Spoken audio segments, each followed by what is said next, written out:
7 години нема да може да работи како доктор. Анестезиологот Валтон Дервиши, кој на социјалната мрежа TikTok снимаше и имитуваше пациенти и медицински персонал. Одлука за привремено одземање на лиценцата за работа донесе судот на честа при лекарската комора на денешната седница, зашто информираа преку соопштение. Согласно правните прописи, тоа е максимална казна што може да се изрече за етички прекршок во работењето.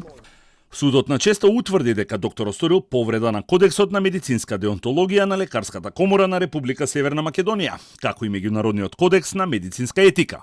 Докторот на медицина својата професија треба да ја врши совесно и одговорно со почитување на човековото достоинство.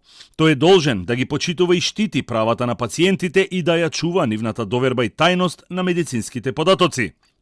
Почитување на етичките норми е најважна основа на која лекарите секојдневно ги практикуваат своите стручни знаења во областа на медицина и ги лекуваат пациентите.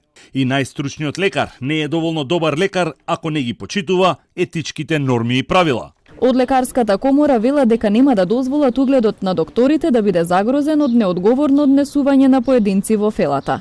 Против лекарот кој е во притвор, обвинителен предлог поднесе основното јавно обвинителство до Основниот суд во Тетово за кривични дела, несовесно работење во службата како и невластено снимање.